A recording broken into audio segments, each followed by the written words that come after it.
দেখি আব্বা পিঠাটা খেয়ে কি বলে। ও, আব্বা তো নামাজ পড়ছিল, নামাজ পড়া যদিও শেষ। তো আব্বা বললো এটা কি, আমি বললাম কলার পিঠা। আসসালামু আলাইকুম। তো আজকে বানাবো একটা পিঠা। এই পিঠাটা আমার অনেক দিন ধরেই খেতে ইচ্ছা করতেছে। আব্বা অনেকগুলা কলা নিয়ে আসছে, সেই কলা আর খাওয়া হচ্ছে না, নষ্ট হয়ে যাবে। তো এইখানে হলো কলা, চিনি, আটা, ময়দা আর লবণ। এটা খেতে কিন্তু খুবই মজা হয়, কলার সুন্দর একটা ঘ্রাণ আসে। তো এটা আমি অনেকক্ষণ আগে এটা এইভাবে মেখে আমি ফ্রিজে রেখে দিয়েছিলাম। তো এখন আমি এটা একদম দুবার তেলের ভিতরে এগুলো ভেজে নিব। অনেক দিন বলতে অনেক বছর পর এটা হঠাৎ করে আমার মনে হলো যে মা কয়টা কলা পিঠা বানাই, কলাগুলো নষ্ট হইতেছে। আর মা বললো ঠিক আছে বানা। তো এই তো দিয়ে দিয়েছি চুলায় তেল। এখন আমি একটা একটা করে ছোট ছোট করে পিঠাগুলা এই তেলের ভিতরে দিয়ে নিব। তেলটা কিন্তু একদম গরম করে নিতে হবে। গরম করে নিয়ে চুলার আঁচটা কমিয়ে দিবেন। তো দেখতেই পাচ্ছেন তেলটা কীরকম গরম হয়েছে। এটা আসলে যদি বৃষ্টি হয় না, বৃষ্টির বিকেলে চা খাবেন আর এই পিঠাটা খাবেন, খেতে কিন্তু অসাধারণ লাগে। আর এই পিঠাটা আমার না মানে একটু বাসি হলে মজা লাগে। বাসি বলতে ধরেন আজকে বিকেলে বানালেন, কালকে সকালে খেলেন, সকালে না অনেক নরম হয়। যেমন কিছু কিছু পিঠা আছে কিন্তু এটা বাসি হলে মজা লাগে। তেল দুবা পিঠা একটা আছে না, যে গোল করে বানায়, ওইটাও কিন্তু আমার গরমটা ভালো লাগে না, ওইটা আমার বাসি হলে ভালো লাগে। তারপর যে কোনো দুধের পিঠা ওইগুলোও কিন্তু বাসিটাই মজা। এই তো এইভাবে আমি সবগুলা পিঠা ভেজে নিচ্ছি। এগুলা ভাজার পরে মনে হবে যে একদম আপনার ওই কি বলে মিষ্টির মতো দেখায়, মানে রঙটা যখন ওরকম হয়ে যাবে তখন এগুলা তুলে নেবেন। আর এটা ভাজার সময় না, এই যে এখনই যেমন কলার সুন্দর একটা গন্ধ বের হচ্ছে।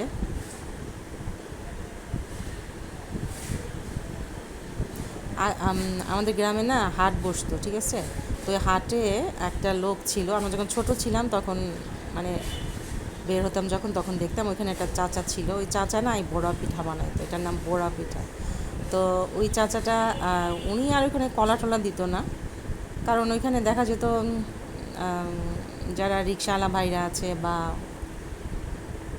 কী বলবো তাদের আমি ছোট করতেছি না, মানে ওনার দোকানে ওই টাইপ লোকজনই যেত। তোরা দেখা যেত রিক্সা টিক্সা চালায় একদম টায়ার্ড হয়ে যাইতো। তো ওরা ওইখানে গিয়ে কম দামি এর চেয়েও বড় বড় মানে 3টার সমান একটা করে উনি পিঠা বানাতো, তো উনি খাইতো। তো আমার বাসায় একটা খালা ছিল বুয়া, তো ও একদিন নিয়ে আসছে। তো এখন আমি তো ওগুলো দেখতাম ভাজতে, কিন্তু কখনো ওগুলো খাইনি। তো কল্পনা, ওর নাম কল্পনা। তো কল্পনা বলতেছে তো তো না খাবি, আমি দেও তো দেখি খাইতে কেমন লাগে। তো একটু ছিঁড়ে খাইছিলাম, বিশ্বাস করবেন না সেই পিঠাটা যে কী মজা। ওরা এগুলা রোজই মানে রোজ আমাদের এখানে সোমবারে হাট বসতো, তো ওরা ওইগুলা কিনে খেত। এটা একটা পুকুরের পাড়ে বসে ওই চাচাটা বানাতো। ওইখানে তাল গাছের পাতা দিয়ে মাচাঙের মতো করা ছিল। তো সোমবার ওইখানে হাট বসতো, এখানে পান সুপারি যত রকম জামা কাপড়, মানে হাট বলতে বোঝেন মানে সপ্তাহে একদিন হাট বসে, ওইখানে সব কিছু পাওয়া যায়। এখন শহরেও দেখি ওইগুলো আছে, যেমন এই বনশ্রীতে মেলা দিয়া বুধবার মনে হয় হাট বসে, ও মা ওইখানে সব পাওয়া যায়। তো ওইটা একবার দেখতে গেছিলাম, আমার ভাই বলছিল, ভাইকে বলছিলাম নিয়ে যা। তো ও বলছিল তো ওইখানে গিয়ে দাঁড়াতে পারবি না, এত ভিড়। আমি জোর করেই গেছিলাম, ভাই ভাইয়ের বউ আমরা আমার বাচ্চারা। ও মা আমি 5 মিনিট হেঁটে, ওখানে হাঁটা লাগে না, মানুষজন ধাক্কা দিয়ে আপনি নিয়ে যাবে। 10 মিনিট পরে আমি অস্থির হয়ে গেছি। আমি বলছি, ভাই আমার তাড়াতাড়ি তুই বাসায় দিয়ে আয়, আমি এখানে থাকবো না। ও হাসতেছে, না তোরা তো এখন যেতে দিব না, তুই আসছিস কেন, তখন আমি নিষেধ করছি।